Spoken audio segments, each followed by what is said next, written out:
బడా ఫైనాన్సర్ హవాలా వ్యాపారి అయిన సునీల్ కుమార్ అహూజా అరాచకాలు ఒక్కొక్కటిగా వెలుగులోకి వస్తున్నాయి.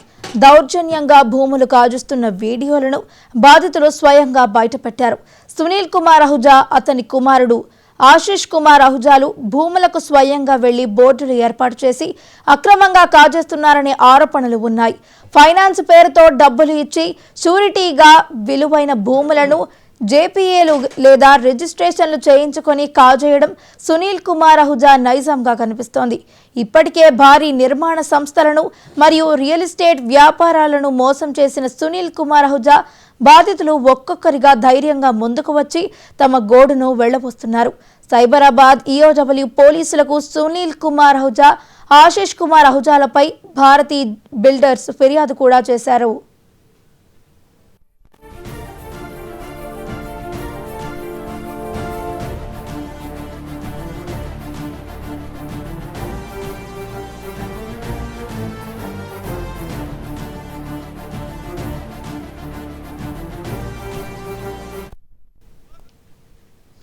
కేవలం భూ కబ్జాలు, మోసాలే కాకుండా సునీల్ కుమార్ అహూజాపై మరిన్ని తీవ్రమైన ఆరోపణలు ఉన్నాయి.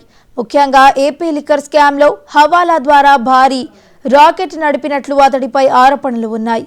ఈ లిక్కర్ స్కామ్ కేసులో సునీల్ కుమార్ అహూజా కోసం పోలీసులు చురుకుగా గాలిస్తున్నారు. ప్రస్తుతం సునీల్ కుమార్ అహూజా, అతడి కుమారుడు ఆశీష్ కుమార్ అహూజా పరారీలో ఉన్నట్లు సమాచారం. సునీల్ కుమార్ బాధితులు ఒక్కొక్కరిగా వెలుగులోకి రావడంతో అతని అరాచకాలు వెలుగులోకి వస్తున్నాయి.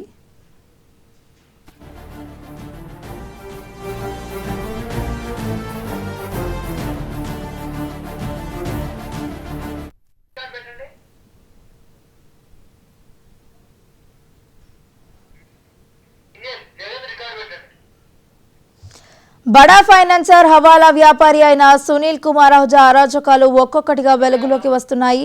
ఇక ఇదే అంశానికి సంబంధించి మరింత సమాచారాన్ని మా స్పెషల్ కరెస్పాండెంట్ దుర్గేష్ లైవ్ లో అందించడానికి సిద్ధంగా ఉన్నారు. దుర్గేష్, హౌజా ఏదైతే ఉన్నదో సునీల్ కుమార్ అహూజా, తన కొడుకు ఆశీష్ అహూజా, వీళ్ళిద్దరు కూడా మొత్తం వందల కోట్ల రూపాయలు హవాలా సొమ్మును కూడా దండుకుంటున్న పరిస్థితి. ఒక రియల్ ఎస్టేట్ వ్యాపారులను టార్గెట్ చేసుకున్నారు. రియల్ ఎస్టేట్ వ్యాపారులను టార్గెట్ చేసుకొని వాళ్ళకు డబ్బులు ఇచ్చి వాళ్ళ పేర్ల మీద రిజిస్ట్రేషన్ చేసుకొని డబ్బులు చెల్లించిన తర్వాత ల్యాండ్స్లో వాళ్ళకి ఇవ్వకుండా ఇబ్బందులకు, బెదిరింపులకు పాల్పడుతున్న పరిస్థితి. బ్లాంక్ పేపర్ల మీద సంతకాలు పెట్టుకుంటున్న పరిస్థితి మనం చూస్తాం. మా బిజినెస్లలో కూడా తండ్రి కొడుకులు ఇద్దరు కలిసి బ్లాంక్ 100 ఏదైతుందో బాండ్ పేపర్ల మీద సంతకాలు పెట్టించుకొని డబ్బులు తీసుకొని ఇచ్చి మళ్ళీ తర్వాత ఇవ్వకుండా కబ్జాలకు పాల్పడుతున్న పరిస్థితి మనం గతం నుంచి కూడా చూస్తాం. దాదాపుగా భారతీ బిల్డర్స్ కూడా అదే పరిస్థితి. 40 కోట్ల రూపాయలు తీసుకున్న 40 కోట్ల రూపాయలకు 103 కోట్ల రూపాయలు వసూలు చేసినటువంటి పరిస్థితి మనం చూసాం గతంలో. 700 మంది దాంట్లో ఉన్నటువంటి బాధితులు కూడా మోసం చేశారు.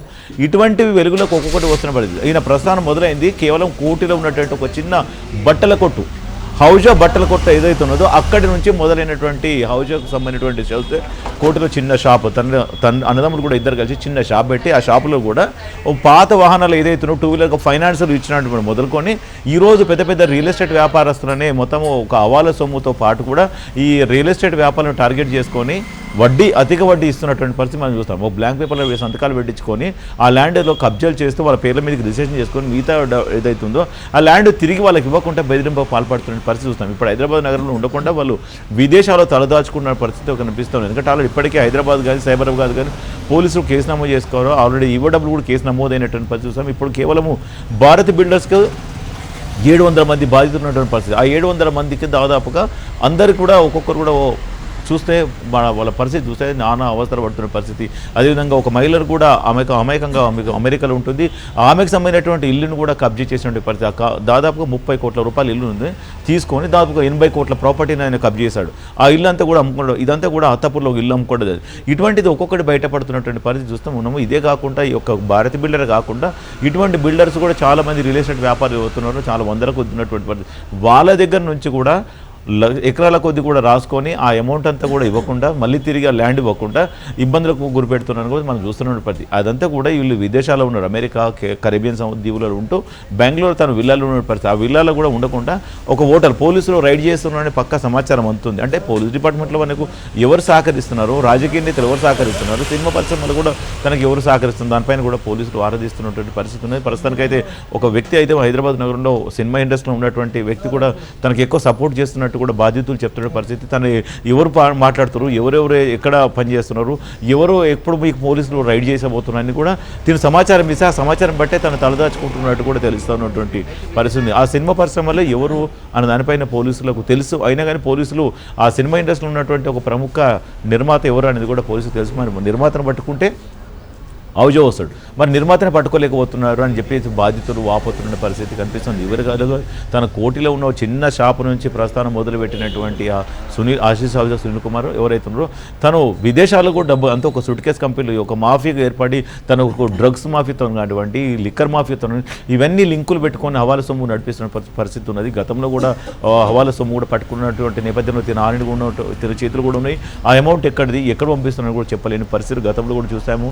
అదేగో గతంలో ఉన్నవాడు కేసు కూడా అయినప్పటికీ కూడా కేసు అంతా కూడా మొత్తం మీద కిందకు చూస్తే పైనుంచి వరకు ఉన్నటువంటి అధికారులు అంతా కూడా మరి ఎవరు సపోర్ట్ చేశారు, ఏం చేశారనేది కూడా అంతు చిక్కలేని పరిస్థితి ఉందని చెప్పి బాధితులు చెప్తున్న పరిస్థితి. ఇదంతా కూడా తను కేవలము రియల్ ఎస్టేట్ వ్యాపారాన్ని టార్గెట్ చేసుకొని రియల్ ఎస్టేట్ వ్యాపారాలకు సంబంధించినటువంటి ల్యాండ్స్ ఎక్కడెక్కడ ఉన్నాయని చూసి అది 100 కోట్ల రూపాయలకు సంబంధించినటువంటి ల్యాండ్లు 50 కోట్లు ఇవ్వడము, అది 100 కోట్లతో ఇట్లా రకరకాల ఎన్నుకొని చేస్తున్నటువంటి పరిస్థితి ఉన్నది.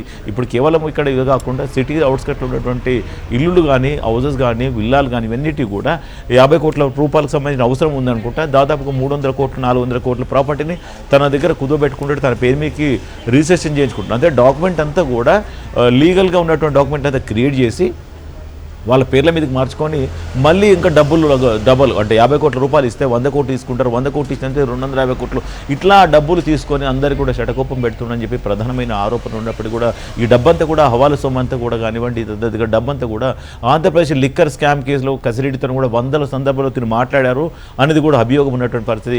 ఆ ఏపీలో జరుగుతున్నటువంటి లిక్కర్ మాఫీతో తినకున్నటువంటి సంబంధాలు కూడా అనేకంగా ఉన్నట్టు కూడా భావిస్తున్న పరిస్థితి మనం గతం నుంచి చూసాము. తను ఇప్పుడు ప్రస్తుతానికి మరి ఎక్కడున్నాడు, ఎవరి దగ్గర ఎక్కడ ఉన్నాడు అనేది కూడా పోలీసులు కూడా అంతు చిక్కని పరిస్థితిలో ఉన్నట్టు కూడా చెప్పచ్చు. బాధితులు మాత్రము తమకు న్యాయం చేస్తారేమో అని చెప్పి భావిస్తున్నారు, కానీ ఇంతవరకు తమకు న్యాయం జరగట్లేదని చెప్పి భావిస్తున్నటువంటి పరిస్థితి. ఔజా కుమార్ ఎవరైతేనో ఇద్దరు అంటే తన కొడుకు ఆశీష్ కుమార్ అండ్ సునీల్ కుమార్ వీళ్ళిద్దరు కలిసి మొత్తం ఈ యొక్క మాఫియా చేస్తున్నారని కూడా స్పష్టంగా అర్థమవుతుంది. మరి ఢిల్లీ కానివ్వండి ఎక్కడ కానివ్వండి ఎక్కడ ఉన్నారో పట్టుకొచ్చి వీళ్ళకు న్యాయం జరగని భావిస్తున్న పరిస్థితి కనిపిస్తుంది. Right, thank you Durgesh.